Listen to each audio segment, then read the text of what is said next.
I don't know if you know the exact specifics about who's on site at the boot camp or whatever, but maybe it was just proving to be too difficult with getting everything aligned, and they're gonna bring in MSS for this.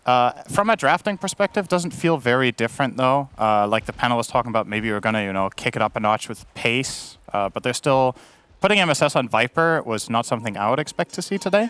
But they're still just sticking with this very scaling-oriented type of strategy. Yeah, and I mean, in terms of MS, we've talked about this plenty in our own little world, Cinderin, but I have been very vocal that I have not been a fan of the new EG roster compared to the last, because on paper it just doesn't really make that much sense. MSS actually makes more sense, technically. I mean, he's been playing 4 for quite a while, but obviously before that he was position 3 for many years, so we'll see if it works out. And like the panel talked about, he's been practicing 3 as of late, because I mean, picking Viper feels like it's one of those, you know what, just take this hero, he's going to be fine, generally speaking, And I will say, play hero. I think we're pretty much in agreement that I think both of us think MSS is one of the biggest talents from the region, right? And he's been so for years. MSS a very stable NA player. His most practiced roles being position 3 and 4. I think a player like MSS can pretty quickly adapt between the two. We had our questions about Nightfall going from position 1 to 3, which I think in some cases is a bigger transformation actually than 4 to 3. You're playing a different lane. You're playing a very different farm priority.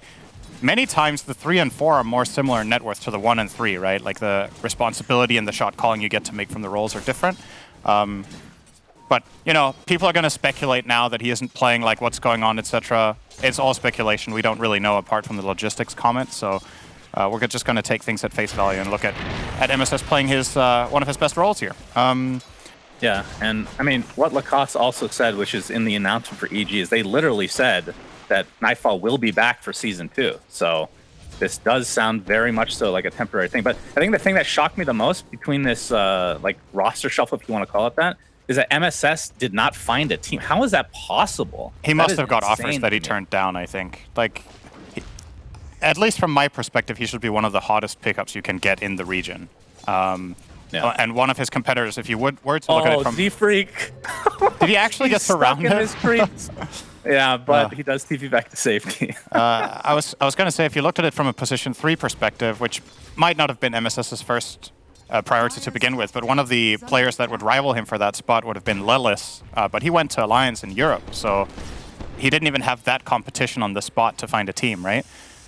So not sure. Maybe he took a break. Maybe the offers he got weren't appealing enough to him. Maybe he specifically was aiming to play 4, didn't find anything, and now he's settling to play as a stand-in this time. Whatever it is. Well, if you look at it, EG right now has 3 position 4 players, if you want to call it that. Jerax, Crit, and now MSS, but we'll see if it works out for them. Let's talk about the laning situation here. Arteezy is going to be playing the Terrorblade, of course, with Jerax on that Snapfire versus Z-Freaks, Spirit Breaker, and Moo, position 3 IO. Your thoughts on this lane? I think IO Spirit Breaker are going to farm, but it's not that easy to find kills on Terrorblade. Maybe on level 3, if IO gets Spirits, and especially level 4 and 5, the magic damage could become interesting. Obviously, Terrorblade is playing with no safety. Only a Snapfire cookie to reposition there, compared to, say, any sort of sustainability against all that damage that comes out in time. But from the beginning, this is a very easy lane for Terrorblade. There's not much pressure that IO Spirit Breaker are going to put when you have some sort of protection. They tried to pull the wave and disconnect the lane a little bit, but Jerax, like you saw earlier, did a good job cornering Z-Freak and forcing him to TP away. So all in all, I think EG are pretty happy up there. Bottom lane, I like Treant with Drow, and I actually think Treant is a really good... Oh, he might be in trouble. He has to TP here.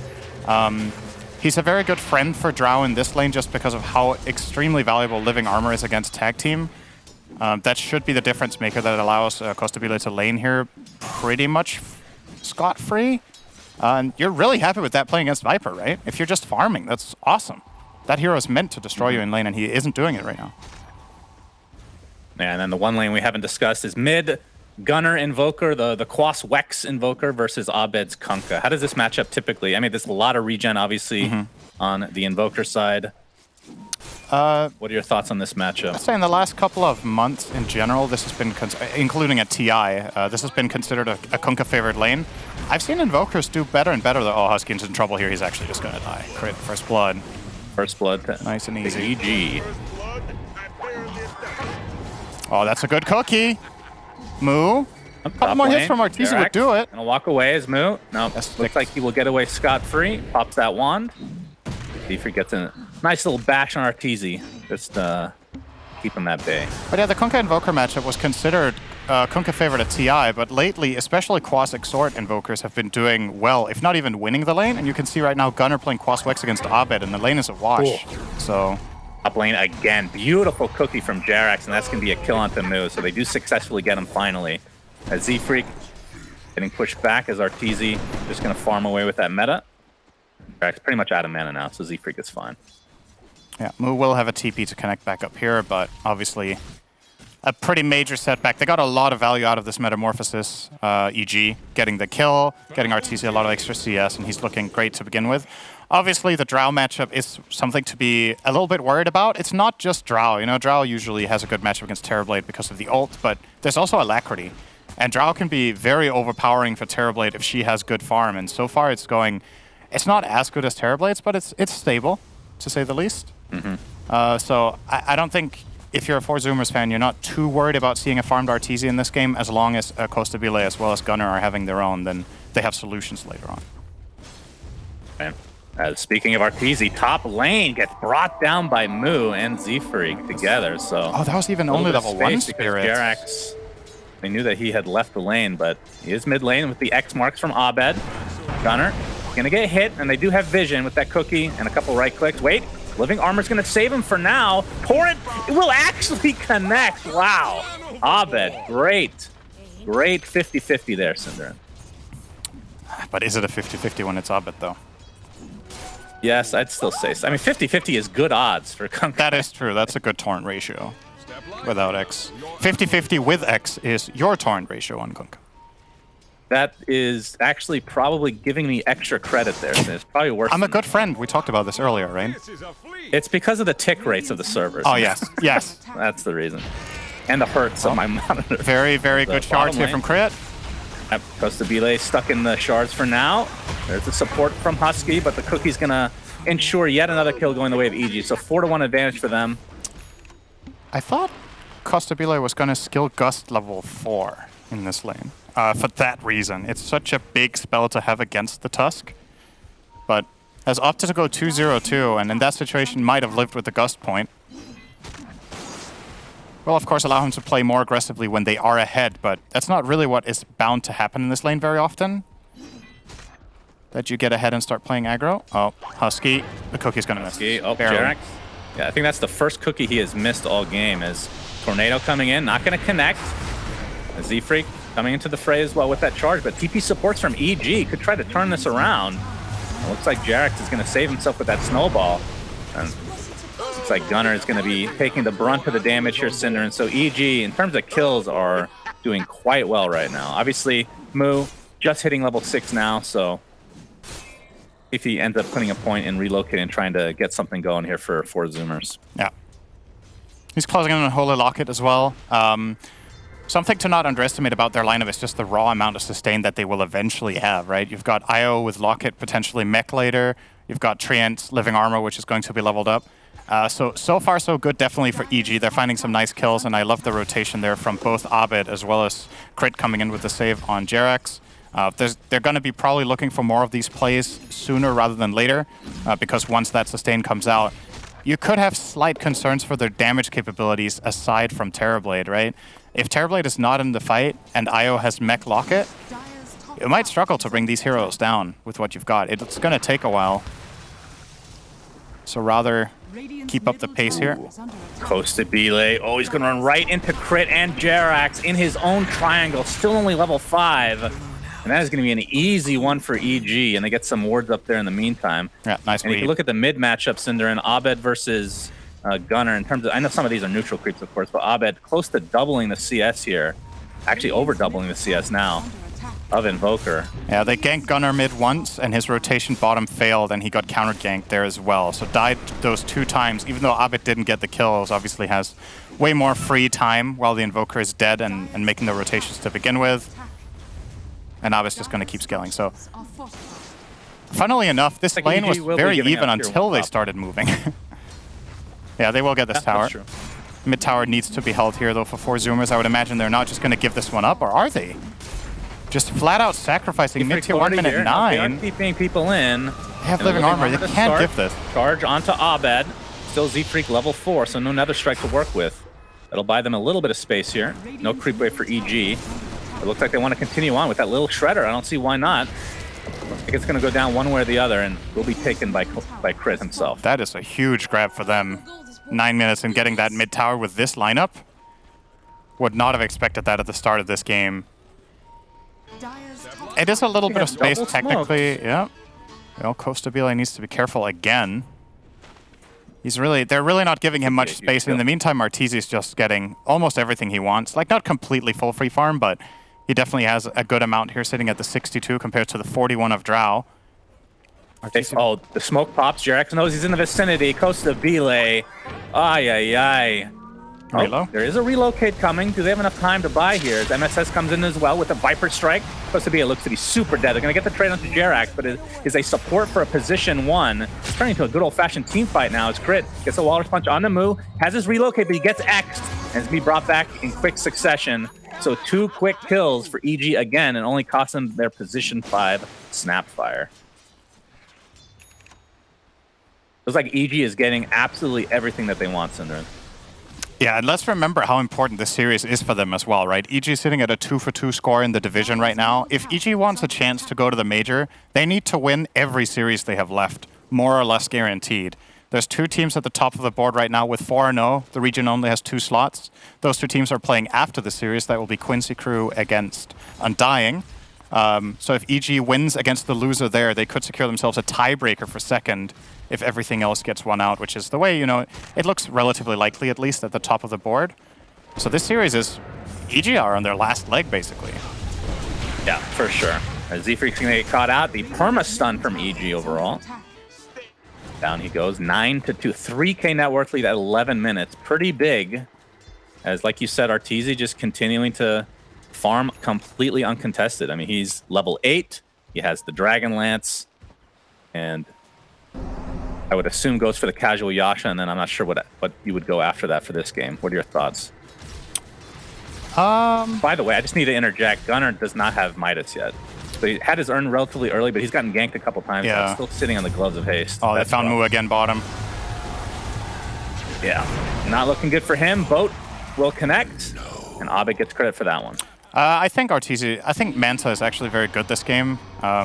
You solve the problem against Tree and ults. You solve Gust. Z-Freak wanted to find a kill on the MSS, but finds his way in the midst of a couple more EG players. It's just going to break things up completely.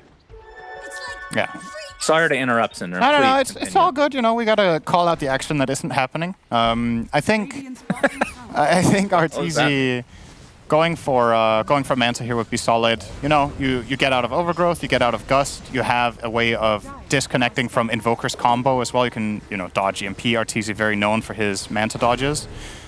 Should be a nice item here. Alternatively, you could also just go the stat heavy route, get a quick Scotty, and just be too tough to take down for the Drow. I think both builds work. He hasn't quick bought anything just yet. Oh, charge. Moves in trouble again. The bot lane. Viper Strike from MSS into the Walrus Punch. Will be enough damage. Mortimer's Kisses from afar. Jerax kill secures that bad boy. And EG continuing to roll here. See if they actually commit to this tier 1 in the bot lane. They're going to continue on in the jungle, looks like. Yeah, they're trying to see if they can find any extras rotating down to defend, but doesn't seem to be the case, so bottom tower is the next objective. This is shaping up to be an absolute stomping by EG, by the way, and that's something I think that's going to be really inspiring for a lot of the EG fans out there who have been, disappointed in the beginning of the season. Like, where is the old EG? Where is this, almost guaranteed major slot in the region? They do seem to be waking up, at least in this game.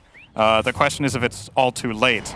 And that's what we will be finding out over the next couple of weeks. But so far, so good here. Z-Freak. Good tornado counter, though. Z-Freak. Tornado from Gunnar. Keep things here. Crit.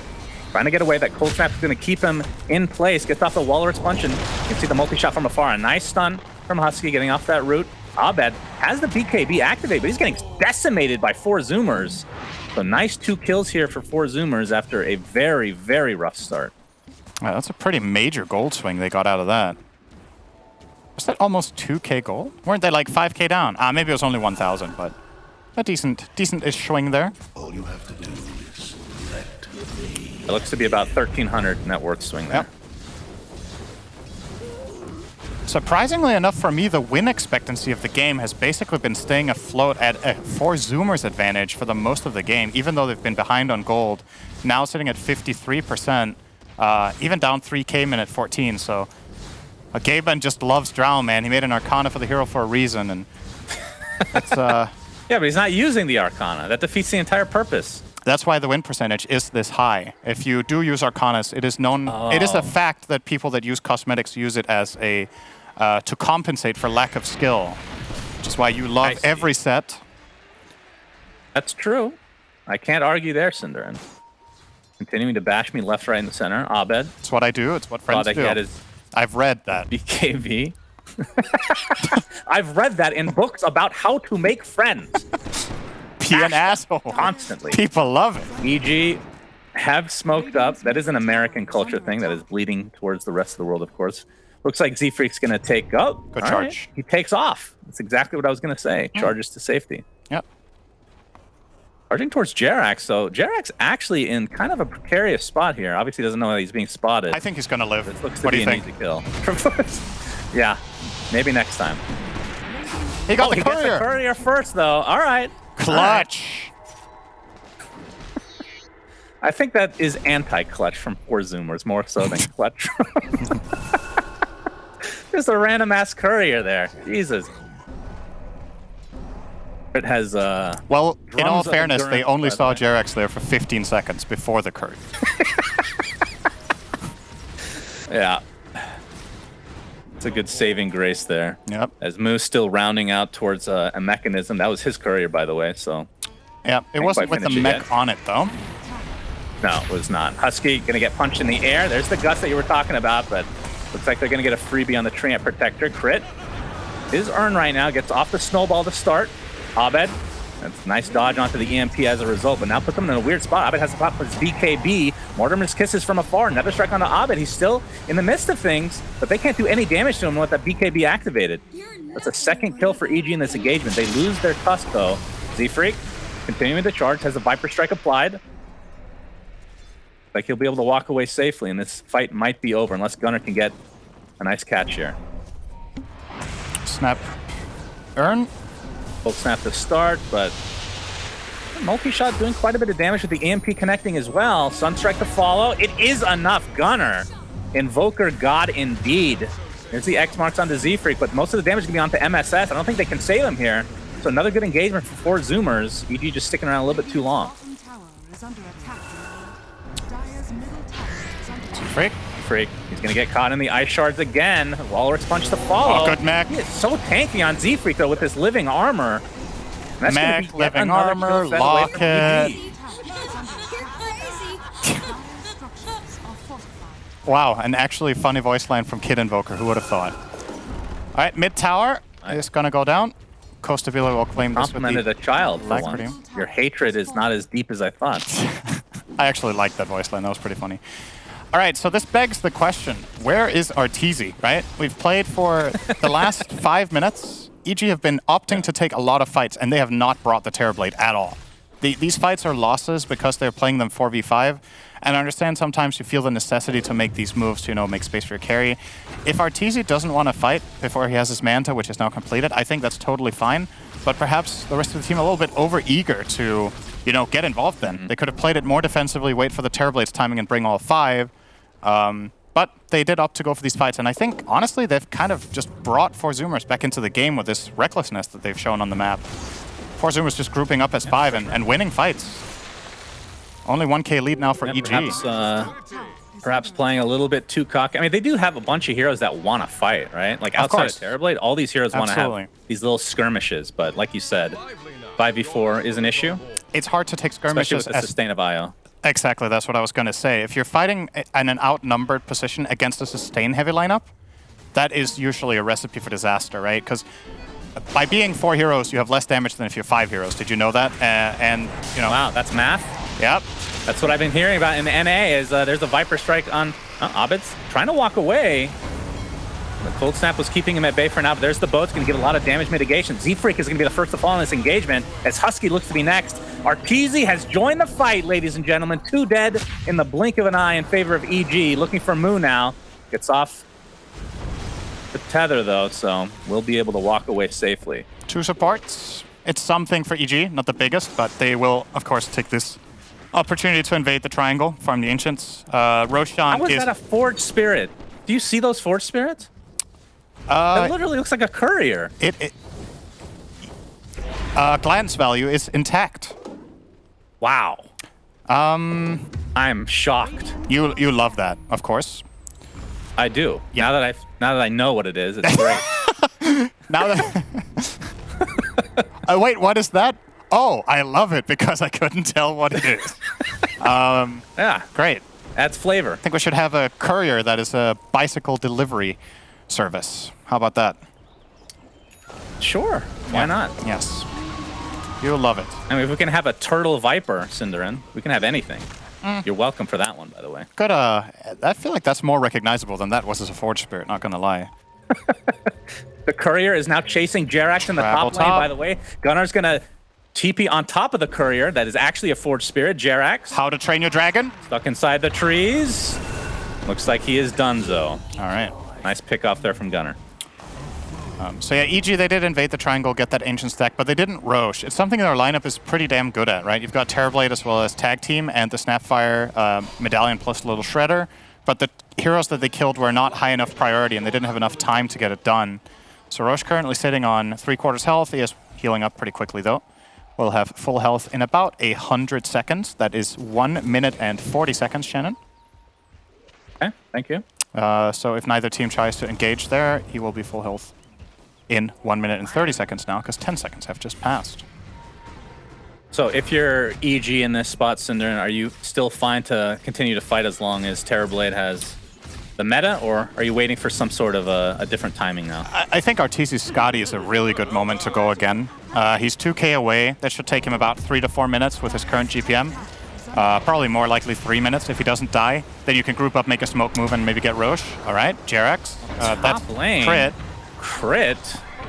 Gonna get saved by Jerax here. Just creating space, perhaps. Sunstrike is not gonna connect. As the 2 walking couriers, aka Forged Spirits, continue to dive. That's one way to know is that they are walking, Cinder. They have wings. They're like dodo birds. They just can't actually fly. What are other birds that can't fly? God, I'm sure there's a type of pigeons that can't fly, right? Oh God, pigeons that can't fly. Isn't that what they call a rat? Flamingos. Ostriches. Okay. Oh, that's true. Ostriches are. That would make a great courier, by the way. They're very mean. Yeah, but what would the upgrade do? Turn into a horse, flying horse. Okay, yeah, they definitely fly. That's true. Thank you. You're welcome. Looking at some item timing here for both respective teams. MSS has had this Spirit Vessel for quite a while, going for Boots of Travel this late. What do you? I mean, I know Viper's a really slow hero, but does this feel a little slow to you? I don't know if I'm a fan of this. I get the idea, right? You want to be able to stay on top of targets, and Viper likes to buy this item, but I'm a little bit worried for him that if anything connects on him, like Spirit Breaker or Invoker gets a spell combo, Overgrowth, he's just going to die too easily as a Viper who, you know, generally wants to stay alive for a long time in fights because the damage takes so long to ramp up. On the flip side, though, if you're going on the Viper as Radiant, you're giving more space to the Terrorblade, so perhaps that's okay. Uh-oh. Jerax, cold snap. He's going to get EMP'd as well, but the X is going to save him for now. Tornado going to be dodged, but there comes the charge from Z-Freak. Should be a kill onto Jerax. Yep. Other items, by the way, that are kind of big. Abed about to finish off his AC. Gunnar just finished his BKB recently. So I would assume that the poor Zoomers are going to want to fight here relatively shortly now that he has the BKB and Costabile has both the Hurricane Pike and Manta. Yeah, I mean, Drow what's is the starting next to get item strong for here. Drow this game? Oh, what's good? I think Scotty would be fine. Don't know. I kind of wouldn't mind Butter, to be honest. You're playing against Terrorblade, Tusk, and Viper. I think that could be decent. Currently queuing up a Crystallis, however, so maybe straight Daedalus? It's also okay. Okay. You might change your build as Drow in this game because of the defensive line you have, right? You have both Io and Treant protecting you, so perhaps you can just go for that rampant damage upgrade with Overcharge. Daedalus should be the best gold damage per gold he can buy. So, oh, they found Drow. There's a smoke from EG. You can see the snowball initiation. Costabile's in a lot of trouble. Gonna get forced after safety for now. And the heals from Moo are absolutely crazy, trying to turn this around. Tusk is a bit first to fall. Looks like Moo will be the trade, though. Now with all that sustain, we'll see if EG want to continue this fight. Z-Freak popped his newly picked up BKB. The EMP actually decimating the mana pool of EG, so they might have to back here for a moment.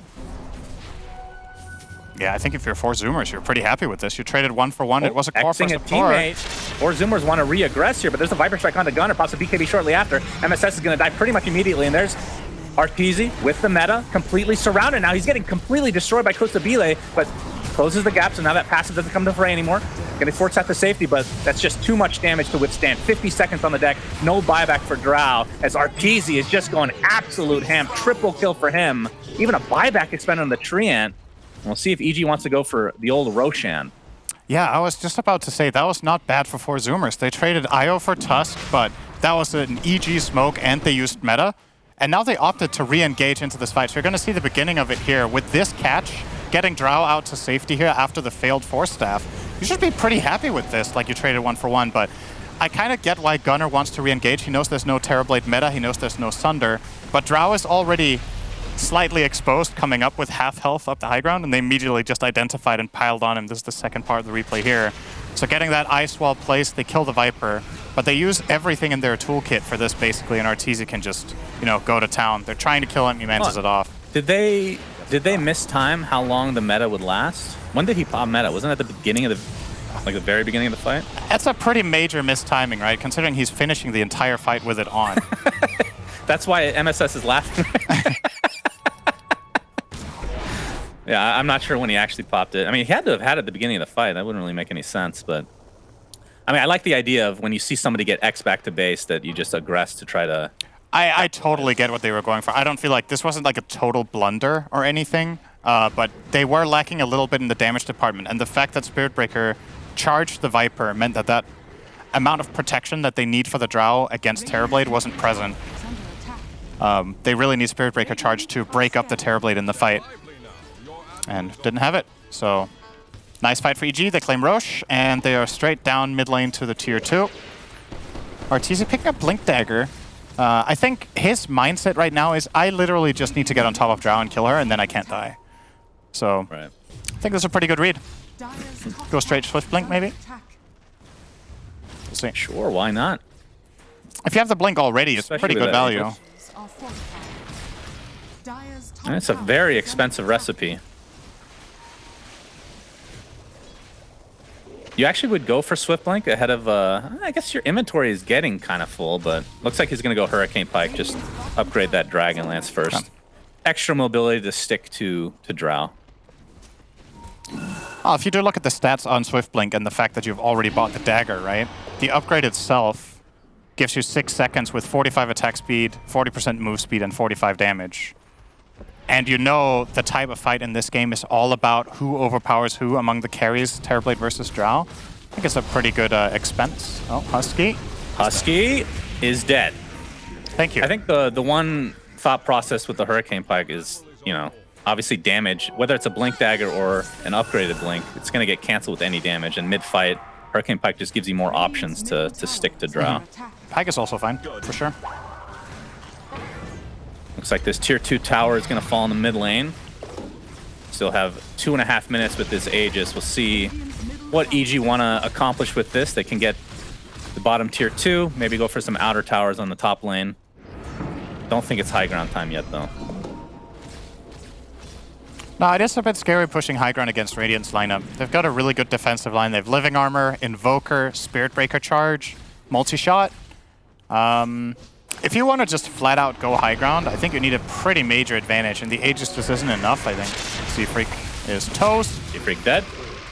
Good catch. You fought with such determination. I think I would assume that play is just to try to push out the lanes, knowing that they're going to try to be pushing that lane during this Aegis timer anyway.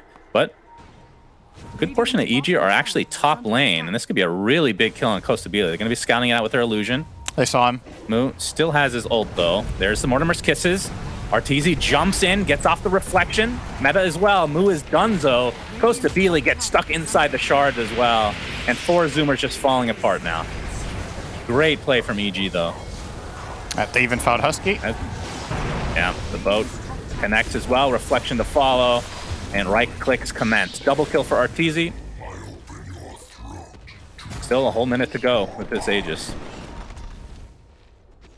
Looks like they'll try to get that tier 2 bot. Or maybe not. Radiant's top tower is under attack. We'll definitely get 2 towers top. 10k lead.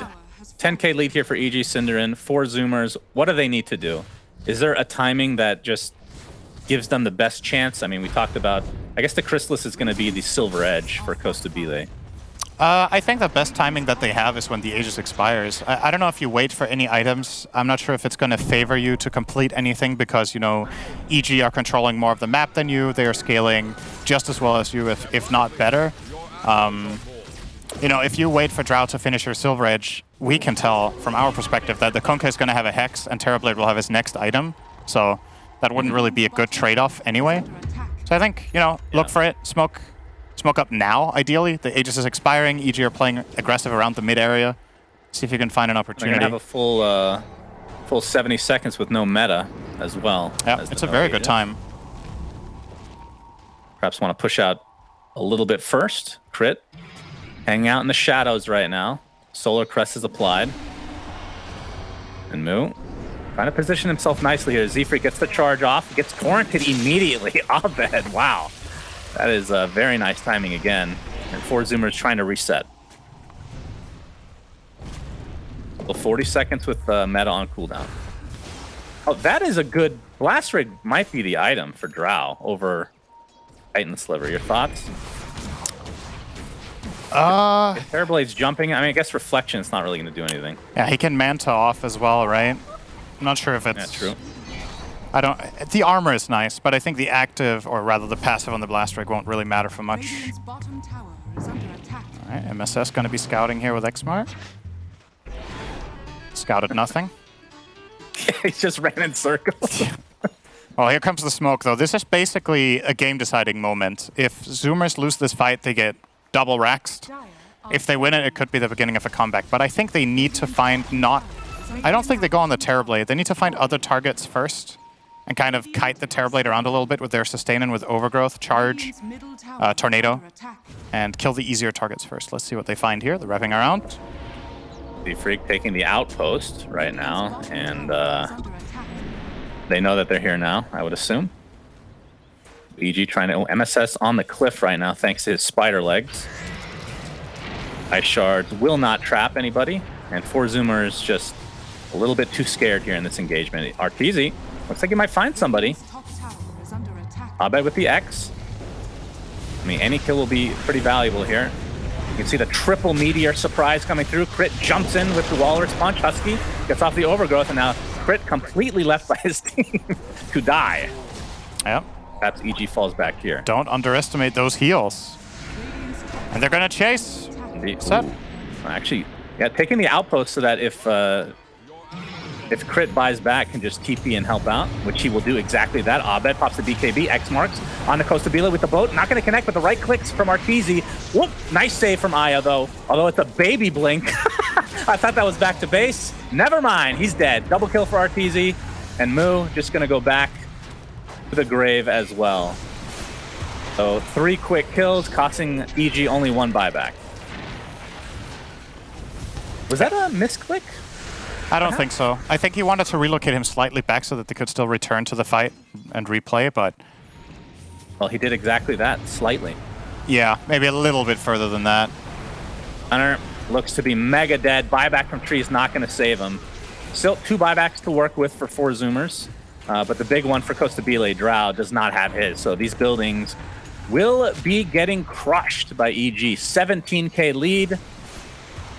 That is mid-racks down very quickly. Looks like bottom's going to be next. And this should be definitely the end of 2 lanes. I wonder if they're going to go for the 3rd. Okay, Gunnar with the buyback. Do they want to try to hold their 2nd lane? Costabile's up in 5 seconds. They but tried. At least the melee racks, I think both are just going to go down. All right. Illusions take care of that. Arteezy blinks out to safety. Essentially a Has wasted silver egg buyback. now, by the way. Yep. Yeah. But he did get the Midas off, so efficiency, kind of. Yeah, he got more XP per minute by buying back. That is generally the case. Yeah. Jerax might get caught out here. Lotus Orb takes off the cold snap, but he gets gusted. I thought he got gusted at least, but either way, it looks like Drow is going to get destroyed. The first to die right after respawning, and that should be the end of game 1, I would think. As Moo takes a tumble as well. Roche will be up in about a minute, but I'm not sure they really need it. Meanwhile, top Gunnar gets Viper struck, and will actually TP out to safety. Arteezy still in the enemy base with a double damage rune. It can't go for megas yet. They need this tier 3 top, so they'll just go and hit that 4 times. 1, 2, 3, 4, 5. Good try, Cinderin. Wrong as always. It was a manner of speech. How's your face? Does Z-Freak get the nice charge? Oh, tornado? Or I should say meteor. 3 big balls come out, but it's not going to matter. They just have too much sustain, too many items to work with, and 4 Zoomers basically team wiped here. GG is called, so EG takes game 1 in quite convincing fashion after about the 12-minute mark, I want to say.